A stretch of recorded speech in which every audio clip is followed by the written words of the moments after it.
ഇന്ത്യയിൽ ധാരാളം ബംഗ്ലാദേശി കുടിയേറ്റക്കാരെയും നുഴഞ്ഞുകയറ്റക്കാരെയും കണ്ടെത്തി അവരെ തിരിച്ചയക്കുന്ന സംഭവം ഇത് ആദ്യമൊന്നുമല്ല. എങ്കിലും ഇന്ത്യയുടെ തലസ്ഥാനത്ത്, അതായത് രാജ്യ തലസ്ഥാനത്ത് ബംഗ്ലാദേശികളെ ഇപ്പോൾ പിടികൂടി തിരിച്ചയക്കാനുള്ള നീക്കം നടത്തിയിരിക്കുന്നത് മറ്റാരുമല്ല, ഡൽഹിയിലെ ലഫ്റ്റനന്റ് ഗവർണറായിട്ടുള്ള വിനയ് കുമാർ സക്സേന തന്നെയാണ്.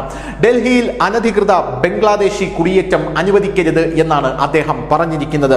ചീഫ് സെക്രട്ടറിക്കും പോലീസ് കമ്മീഷണർക്കും അടക്കം ലഫ്റ്റനന്റ് ഗവർണർ കത്തയക്കുന്ന ഒരു സാഹചര്യവും നിലവിൽ ഉണ്ടായിരിക്കുന്നുണ്ട്. ഉചിതമായ നടപടി സ്വീകരിക്കണം എന്നാണ് അദ്ദേഹം പറയുന്നത്. ഇതിൽ ഏറ്റവും പ്രധാനമായി നമ്മൾ എടുത്തു കാണേണ്ട കാര്യമെന്ന് പറയുന്നത് ഇതിൽ മുസ്ലിം സംഘടനകളുടെ പൂർണ്ണ പിന്തുണയും ലഫ്റ്റനന്റ് ഗവർണർക്കുണ്ട് എന്നുള്ളതാണ്.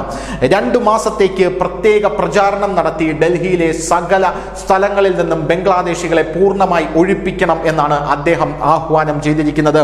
നഗരത്തിലെ മുസ്ലിം ജനങ്ങൾ ദർഗാ മുഖ്യ ഉലമമാരായ ഹസ്രത്തുൻ നിസാമുദ്ദീൻ ഡൽഹി ഗവർണർ വിനയ് കുമാർ സക്സേനയുമായി കൂടിക്കാഴ്ച നടത്തി പൂർണ്ണ പിന്തുണ ഇതിനായി അറിയിച്ചിട്ടുണ്ട് എന്ന രീതിയിലുള്ള റിപ്പോർട്ടുകളും പുറത്തു വരുന്നുണ്ട്.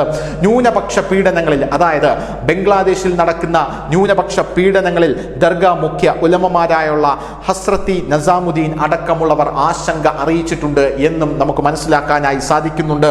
അവരും പറയുന്നത് നുഴഞ്ഞുകയറ്റക്കാർക്കെതിരെ കർശന നടപടിയെടുക്കണം, അവരെ തിരിച്ചു തന്നെ ബംഗ്ലാദേശിലേക്ക് തന്നെ പറഞ്ഞയക്കണം എന്നുള്ളതാണ്. വേറൊരു പ്രധാനപ്പെട്ട കാര്യം ഡൽഹി ഗവർണറുടെ ആഹ്വാനത്തിലുള്ളത് വീട് വാടകയ്ക്ക് ബംഗ്ലാദേശികൾക്ക് കൊടുക്കരുത് എന്നുള്ളതാണ്. അഥവാ ബംഗ്ലാദേശികൾ ആരെങ്കിലും ഇപ്പോൾ വീടുകളിൽ വാടകയ്ക്ക് താമസിക്കുന്നുണ്ടെങ്കിൽ അവരെ എത്രയും വേഗം ഒഴിപ്പിച്ചു വിടാനുള്ള സകല കാര്യങ്ങളും ഡൽഹിയിലെ നിവാസികൾ ചെയ്യണം എന്നാണ്. രാജ്യത്തിന് ഭീഷണിയാകുന്നവരെ രാജ്യത്ത് വച്ച് പൊറുപ്പിക്കരുത് എന്നാണ് അദ്ദേഹം പറയുന്നത്. News desk, news India Malayalam.